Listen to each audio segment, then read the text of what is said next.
ದೈವತ್ವವಾಣಿ ವೀಕ್ಷಕರಿಗೆ ಸ್ವಾಗತ. ಇವತ್ತಿನ ಒಂದು ವಿಶೇಷವಾದಂತಹ ಸಂಚಿಕೆ, ವಿಶೇಷವಾದಂತಹ ಒಂದು ವಿಚಾರವನ್ನ ಇವತ್ತು ನಿಮ್ಮ ಮುಂದೆ ಪ್ರಸ್ತುತಪಡಿಸಬೇಕು. ನಾನು ಸುಮಾರು ದಿನಗಳಿಂದ ನೋಡ್ತಾ ಇದ್ದೀನಿ, ಸುಮಾರು ದಿನಗಳ ಒಂದು ವಿಚಾರದಿಂದ ಆಲೋಚನೆಯನ್ನ ಮಾಡಲಿಕ್ಕೆ ಕೂತ್ಕೊಂಡಾಗ ಸುಮಾರು ವ್ಯಕ್ತಿಗಳು ನಮ್ಮನ್ನ ಫೋನ್ ಮಾಡ್ತಾರೆ. ಸ್ತ್ರೀ ಆಗಿರಬಹುದು ಅಥವಾ ಪುರುಷ ಆಗಿರಬಹುದು, ಕರೆಗಳನ್ನ ಮಾಡ್ತಾರೆ. ಗುರುಗಳೇ, ವಶೀಕರಣ ನಿಜವಾಗ್ಲೂ ಸತ್ಯನಾ? ಅವರ ಸಂದೇಹಗಳಿಗೆ ಮಣಿದು ಆ ಒಂದು ಪ್ರಶ್ನೆಗಳಿಗೆ ಉತ್ತರಿಸಬೇಕು ಅಂತ ಹೇಳಿ ಇವತ್ತಿನ ದಿವಸ ನಾನು ಈ ವಿಡಿಯೋಗಳನ್ನ ಮಾಡ್ತಾ ಇದ್ದೀನಿ. ಈ ವಿಶೇಷವಾದ ಸಂಚಿಕೆ ವಶೀಕರಣ ಅಂದ್ರೆ, ಈ ಹಿಂದೆ ಎಷ್ಟೋ ಸಲ ನಾನು ಒಂದೆರಡು ಮೂರು ವಿಡಿಯೋಗಳನ್ನ ವಶೀಕರಣದ ಪ್ರಯೋಗದ ಮೇಲೆ ಮಾಡಿದ್ದೀನಿ. ಅದನ್ನು ತಾವೆಲ್ಲರೂ ಗಮನಿಸಿದ್ದೀರಿ. ಹಾಗಾಗಿ ಮತ್ತೊಂದು ಸಲ ಈ ವಿಡಿಯೋನ ಮಾಡಲಿಕ್ಕೆ ಕಾರಣ, ಜನರಿಂದ, ಬಹುಸಂಖ್ಯಾತರಿಂದ ಪ್ರಶ್ನೆಗಳು ಬರುವಂತಹ ಒಂದು ಕಾರಣ. ಅದೇನು ಅಂತ ಹೇಳಿದ್ರೆ, ವಶೀಕರಣ ಅನ್ನತಕ್ಕಂತಹದ್ದು ಯಾವುದೋ ಒಂದು ಸ್ತ್ರೀ ಮೇಲೆ, ಯಾವುದೋ ಒಂದು ದಾರಿ ಹೋಗುವಂತಹ ಒಂದು ಸ್ತ್ರೀ ಮೇಲೆ ಆಗಿರಬಹುದು, ದಾರಿಗೆ ಹೋಗುವಂತಹ ಒಬ್ಬ ಪುರುಷನ ಮೇಲಾಗಿರಬಹುದು ಮಾಡಲಿಕ್ಕೆ ಇದನ್ನ ಅರ್ಥ ಮಾಡ್ಕೊಂಡ್ಬಿಡಿ, 100% ಸಾಧ್ಯ ಇಲ್ಲ. ಯಾಕೆ ಅಂತ ಹೇಳಿದ್ರೆ, ಅದು ಮಾಡತಕ್ಕಂತಹದ್ದಕ್ಕೆ ಕೆಲವೊಂದು ರೀತಿ ನೀತಿ ನಿಯಮಗಳು ಹಾಗೂ ಇಂತಹದ್ದೇ ಒಂದು ಚೌಕಟ್ಟಿರಬೇಕು ಅಂತ ಅನ್ನುವಂತಹ ಒಂದು ವಿಚಾರ ಇದೆ. ವೀಕ್ಷಕರೇ, ಇವತ್ತಿನ ದಿನಗಳಲ್ಲಿ ವಶೀಕರಣ ಅನ್ನತಕ್ಕಂತಹ ಒಂದು ವಿಚಾರ ಏನಾಗಿದೆ ಅಂತ ಹೇಳಿದ್ರೆ, ಒಂದು ವ್ಯಾಪಾರೀಕರಣ ಅನ್ನತಕ್ಕಂತಹ ಒಂದು ವಿಚಾರದಲ್ಲಿ ಹೋಗ್ತಾ ಇದೆ. ಸುಮಾರು ಜನ ಫೋನ್ ಮಾಡ್ತಾರೆ, ಗುರುಗಳೇ ಈ ರೀತಿ ಇದೆ, ವಶೀಕರಣವನ್ನ ನನ್ನ ಮೇಲಾಗಿದೆ, ನನಗೆ ಯಾಕೋ ಅವ್ರಿಗೆ ನೋಡಿದ್ರೆ ಮನಸ್ಸು ಚಂಚಲ ಆಗ್ತಾ ಇದೆ ಅಂತ ಹೇಳ್ತಾರೆ. ಗುರುಗಳೇ, ಯಾಕೋ ನನಗೆ ಅವ್ರ ಮೇಲೆ ಮನಸ್ಸು ಬಂದಿದೆ, ನಾನು ವಶೀಕರಣ ಪೂಜೆಯನ್ನ ಮಾಡಿಸಿ ಸೋತು ಹೋಗಿದ್ದೀನಿ ಗುರುಗಳೇ, ಇದು ಸತ್ಯನಾ? ಇದು ಮಾಡ್ಲಿಕ್ಕೆ ಬರುತ್ತಾ ಅನ್ನತಕ್ಕಂತಹದ್ದು ಮತ್ತೊಬ್ಬರ ಪ್ರಶ್ನೆ ಏನಾಗಿರ್ತದೆ, ವಶೀಕರಣ ಮಾಡ್ತೇವೆ, 3 ದಿನಗಳಲ್ಲಿ ಮಾಡ್ತೇವೆ, 6 ದಿನಗಳಲ್ಲಿ ಮಾಡ್ತೇವೆ, 9 ದಿನಗಳಲ್ಲಿ ಮಾಡ್ತೇವೆ ಗುರುಗಳೇ ಅಂತ ಹೇಳಿ ನಮ್ಮನ್ನ ಪೂಜೆಯನ್ನ ಎಲ್ಲ ನಾನು ಮಾಡಿಸಿದ್ದೀನಿ ಗುರುಗಳೇ, ಆದರೂ ನನ್ನ ಕೆಲಸ ಆಗ್ತಾ ಇಲ್ಲ, ಆದರೂ ನನ್ನ ಒಂದು ಮನಸ್ಸಿಗೆ ಹಿಡಿಸಿದವರು, ಮನಸ್ಸಿಗೆ ಇಚ್ಛೆಯನ್ನ ಇಟ್ಟುಕೊಂಡಂಥವರು ನನ್ನೊಟ್ಟಿಗೆ ಬರ್ತಾ ಇಲ್ಲ ಗುರುಗಳೇ ಅಂತ ಹೇಳಿ ಸುಮಾರು ಜನರು ನನಗೆ ಪ್ರಶ್ನೆಗಳನ್ನ ಕೇಳ್ತಾರೆ. ಇವತ್ತು ನಾನು ನೇರವಾಗಿ ಹೇಳ್ತೇನೆ, ವಶೀಕರಣ ಅನ್ನತಕ್ಕಂತಹದ್ದು ಜ್ಯೋತಿಷ್ಯ ಶಾಸ್ತ್ರದಲ್ಲಿ ಇಲ್ಲವೇ ಇಲ್ಲ.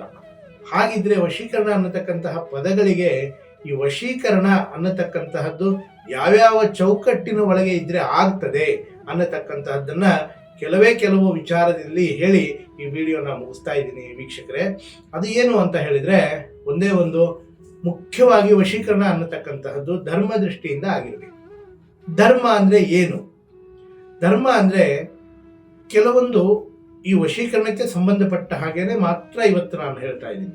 ಧರ್ಮ ದೃಷ್ಟಿ ಅಂತ ಹೇಳಿದ್ರೆ, ಯಾವ ಸ್ತ್ರೀ ಆಗ್ಲಿ ಪುರುಷ ಆಗ್ಲಿ ನಿಮ್ಮ ಪ್ರೀತಿಯಲ್ಲಿ ಇದ್ದರೆ, ದಂಪತಿಗಳಾಗಿದ್ದರೆ, ಅಂದ್ರೆ ಒಂದೇ ಸೂರಿನಡಿಗೆ ವಾಸಿಸ್ತಕ್ಕಂತಹವರಾಗಿರಬೇಕು. ಒಂದನೇ ವಿಚಾರ. ಎರಡನೇ ವಿಚಾರ, ಅದು ಧರ್ಮ ದೃಷ್ಟಿಯಿಂದ ಕೂಡಿರಬೇಕು. ಧರ್ಮ ಇದರಲ್ಲಿ ಮಾಡತಕ್ಕಂತಹದ್ದು ಅಧರ್ಮ ಏನು ಅಂತ ಹೇಳಿದ್ರೆ, ಕನ್ಯೆಯರ ಮೇಲೆ ವಶೀಕರಣವನ್ನು ಮಾಡುವಂತಹದ್ದು, ದುರ್ಬಳಕೆಯನ್ನ ಮಾಡಿಕೊಳ್ಳುವಂತಹದ್ದು, ಇವೆಲ್ಲ ಅಧರ್ಮ ಅನ್ನಿಸ್ತದೆ. ವಶೀಕರಣ ಅನ್ನುವಂತಹದ್ದು ಜ್ಯೋತಿಷ್ಯ ಶಾಸ್ತ್ರದಲ್ಲಿ ಇಲ್ಲದೆ ಹೋದ್ರು ಅಥರ್ವಣ ವೇದ ಶಾಸ್ತ್ರದಲ್ಲಿ ಇದೆ. ಯಂತ್ರ ಮಂತ್ರ ಸಿದ್ಧಿ ಸಾಧನೆಗಳಿಂದ ವಶೀಕರಣವನ್ನ ಮಾಡಿಕೊಳ್ಳಬಹುದು. ಆದರೆ ಇದು ಧರ್ಮದ ಹಿನ್ನೆಲೆಯಲ್ಲಿ ಇರಬೇಕು. ಯಾವುದೇ ಕೆಟ್ಟ ಕೆಲಸಕ್ಕೆ ಉಪಯೋಗಿಸ್ಕೊಳ್ಬಾರ್ದು.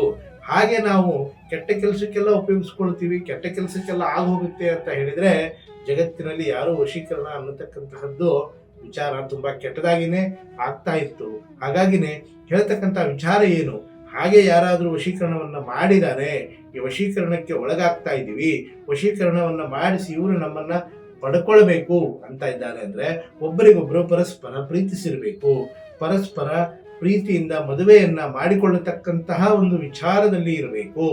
ಮತ್ತು ಮದುವೆ ಆಗಿರುವಂತಹ ದಂಪತಿಗಳು ಒಬ್ಬರಿಗೊಬ್ಬರಿಗೆ ಹೊಂದಾಣಿಕೆ ಇಲ್ಲ, ದಾಂಪತ್ಯದಲ್ಲಿ ಪ್ರೀತಿ ಇಲ್ಲ, ದಾಂಪತ್ಯದಲ್ಲಿ ಪ್ರೀತಿ ಪ್ರೇಮ ವಿಶ್ವಾಸದಿಂದ ನಡ್ಕೊಳ್ತಾ ಇಲ್ಲ ಗುರುಗಳೇ. ಅಂಥದ್ದು ಇದೆ, ಅಂಥ ಸಮಸ್ಯೆ ಇದೆ ಅಂತ ಹೇಳಿ ನೀವು ಫೋನ್ ಮಾಡಿದ್ದು ಅಥವಾ ನಮ್ಮನ್ನು ಸಂಪರ್ಕಿಸಿದ್ದು ನಿಜ ಇತ್ತು ಅಂತ ಹೇಳಿದರೆ ಮಾತ್ರ ವಶೀಕರಣದ ವಿಚಾರದಲ್ಲಿ ನಾವು ಸರಿಯಾದ ಒಂದು ದಾರಿಯನ್ನು ಹುಡುಕಿ ಕೊಡಬಹುದೇ ವಿನಃ ಅಧರ್ಮ, ಅನೀತಿ, ದುರ್ವಿಚಾರಗಳಿಂದ ಕೂಡಿರುವುದಾಗಿದ್ದರೆ ಅದು ವಶೀಕರಣವನ್ನು ಮಾಡಿಸಬಾರದು ಅನ್ನತಕ್ಕಂತಹ ವಿಚಾರವನ್ನು ಹೇಳಿ, ವಶೀಕರಣಕ್ಕೆ ಸಂಬಂಧಪಟ್ಟ ಯಾವುದೇ ವಿಷಯಗಳು, ಯಾವುದೇ ವಿಚಿತ್ರವಾದಂತಹ ವಿಚಾರಗಳು ಯಾವುದೇ ರೀತಿಯಿಂದ ಇರಲಿ, ಆ ರೀತಿಯಿಂದ ಇರೋದು ನಿಜ ಇತ್ತು ಅಂತ ಹೇಳಿದರೆ ನಮ್ಮನ್ನು ಭೇಟಿಯಾಗಿ, ನಮ್ಮನ್ನು ದೂರವಾಣಿ ಸಂಪರ್ಕದ ಮೂಲಕ ಭೇಟಿ ಮಾಡಬಹುದು. ತಾವು ಬೆಂಗಳೂರು ಮತ್ತು ಹುಬ್ಬಳ್ಳಿ ಮಹಾನಗರದಲ್ಲಿ ಲಭ್ಯರಿರುತ್ತೇವೆ ಅಂತ ಹೇಳಿ ಈ ಒಂದು ವಶೀಕರಣದ ವಿಚಾರವನ್ನು ಸಂಚಿಕೆಯನ್ನು ಮುಗಿಸ್ತಾ ಇದ್ದೀನಿ.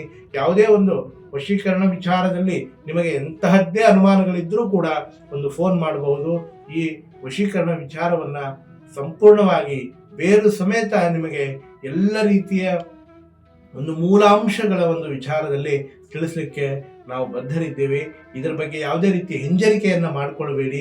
ಗಂಡ ಹೆಂಡತಿನೇ ಆಗಿರಬಹುದು, ಪ್ರೀತಿ ಪ್ರೇಮದಿಂದ ಇರುವಂತಹ ಪ್ರೇಮಿಗಳಾಗಿರಬಹುದು, ಹಾಗೂ ಮದುವೆಯಾಗಬೇಕು ಅನ್ನುವಂತಹ ಉದ್ದೇಶವನ್ನು ಹೊಂದಿರುವಂತಹವರಾಗಿರಬಹುದು, ಎಲ್ಲರಿಗೂ ಪೂರ್ಣ ರೀತಿಯಿಂದ ಸ್ವಾಗತವನ್ನು ಹೇಳ್ತೇನೆ. ಆ ರೀತಿಯಿಂದಾಗಿ ಧರ್ಮದೃಷ್ಟಿಯಿಂದ ಇದ್ದರೆ ಖಂಡಿತವಾಗಿಯೂ ನಾವು ಮಾರ್ಗದರ್ಶನವನ್ನು ಮಾಡ್ತೇವೆ. ಹಾಗಾಗಿ ನೀವು ಸಂದೇಹಗಳನ್ನು ಇಟ್ಕೊಳ್ಳಾರದೆ ಯಾವುದೇ ಒಂದು ವಿಚಾರ ಇದ್ದರೂ ಕೂಡ ಒಂದು ಸಂಪರ್ಕ ಮಾಡಿ. ಈ ನಮ್ಮ ಕೆಳಗಿನ ಒಂದು ಫೋನ್ ನಂಬರ್ಗೆ ದೂರವಾಣಿ ಮೂಲಕ ಸಂಪರ್ಕಿಸಿ. ನಿಮಗೆ ಉತ್ತಮವಾದಂತಹ ಒಂದು ಮಾರ್ಗದರ್ಶನ ಸಿಗ್ತದೆ ಅಂತ ಹೇಳ್ತಾ ಈ ಒಂದು ವಿಷಯವನ್ನ, ಈ ಒಂದು ಸೂಕ್ಷ್ಮವಾದಂತಹ ವಿಚಾರವನ್ನ ಇಲ್ಲಿಗೆ ಮುಗಿಸ್ತಾ ಇದ್ದೀನಿ. ನಮಸ್ಕಾರ. ಹರಿ ಓಂ. ಗುರುಭ್ಯೋ ನಮಃ.